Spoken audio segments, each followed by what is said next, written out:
What's cracking? Gajo here. Once again, we got another awesome review for you guys today. Today we got a new Fall Cybertron toy, Kickback, deluxe from the Fall Cybertron line, or Generations line as well.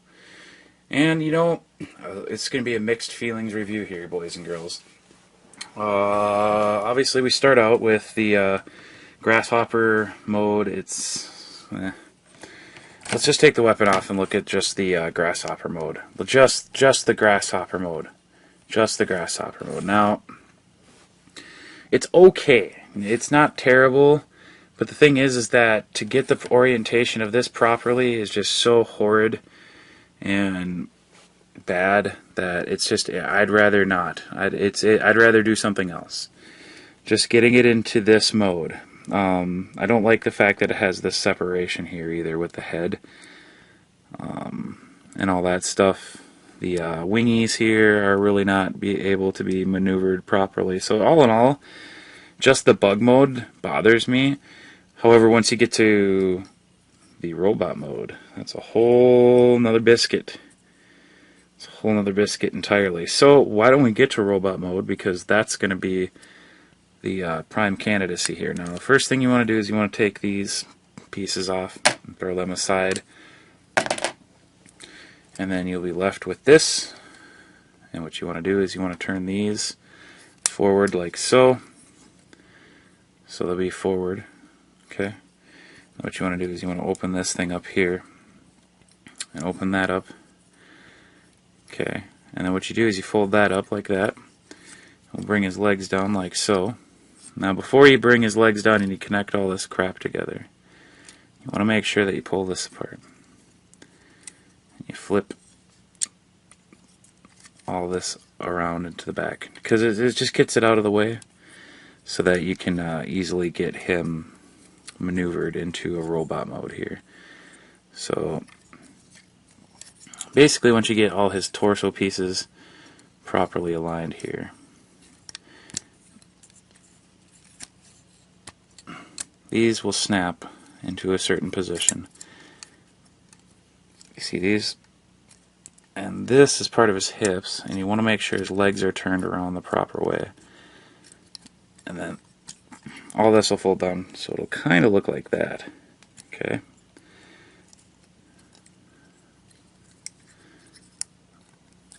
So we got that. So that's part of it. And then what you do is the head part here is going to not collapse together. You're going to want to keep that apart.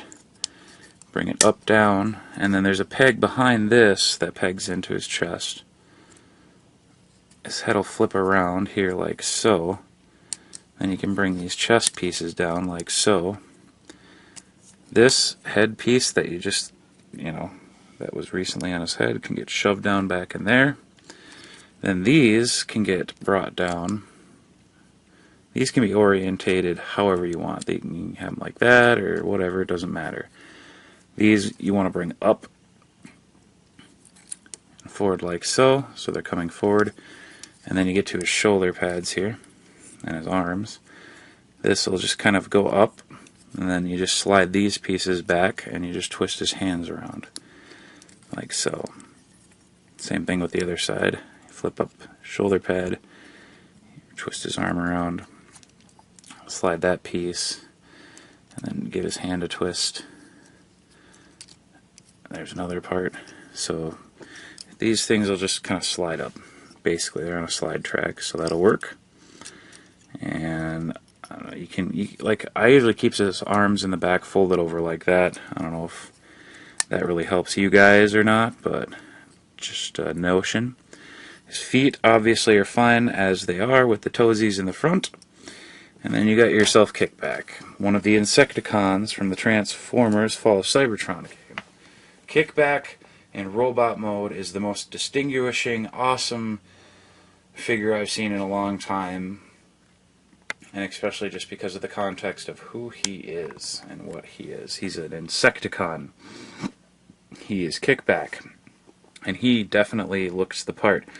As far as compared to the fans project versus this, obviously this is a weaker component to that because, for one, you don't get all three of the you know, different Insecticons, and he, in his you know, bug mode, is not really that great. Plus, the weapon he comes with is very not so great. This is basically the disc shooter, the saw blade shooter from, or the gear shooter, or whatever it's called, from Fall of Cybertron.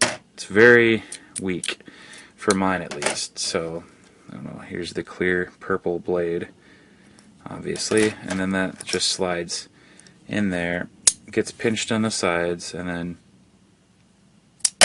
it just shoots. Also, let me just do this off camera real quick.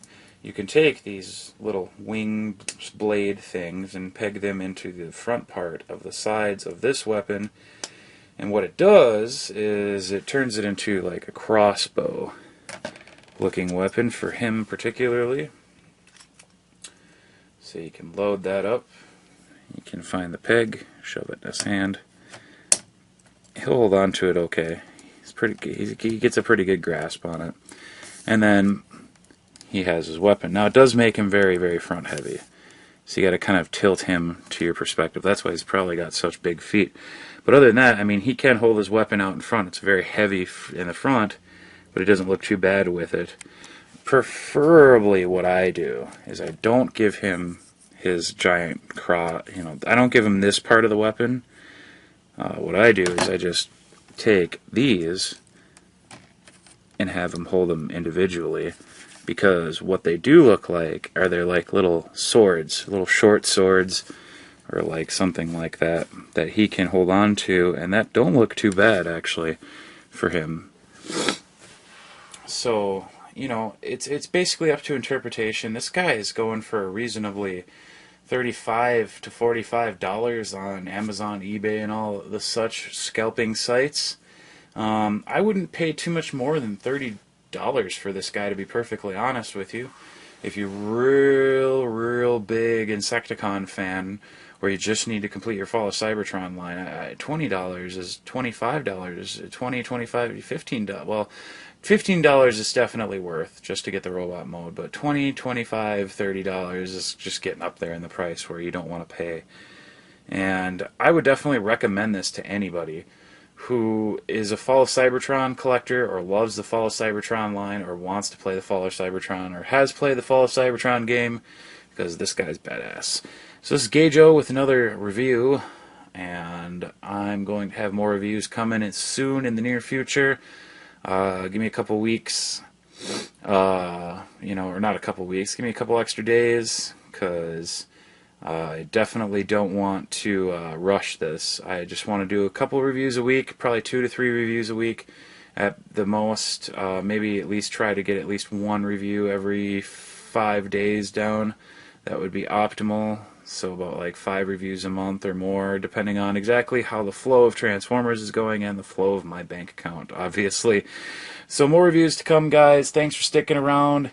Almost going to hit 500 subscribers. I am going to do a little bit of a contest thing. It just depends on how many prizes I can accumulate. Because I definitely have a couple Creons that I want to give away. Like 2 I have, like Arachnid and the flamethrower guy.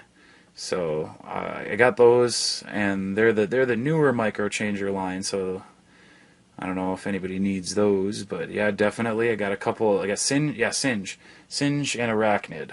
So I'll be giving those away. Just stay tuned for when that contest is coming. It'll probably come after I make 500 subscribers, obviously. And I will definitely try to get some sort of deluxe figure as kind of like a grand prize, and then just have like little Creons as like runner-up prizes for like 3 people, so I can have at least a reasonable thing going here. I'm not going to give away a Bulkhead or any of these Beast Hunter toys. I want to try to get something that looks cool. Maybe I'll get a 2-pack of those disc monsters for Soundwave. People love those. I'm pretty sure somebody wouldn't mind having another one of those. Something like that. But either way, guys, thanks for sticking around. More to come. And, oh, close-ups at the end.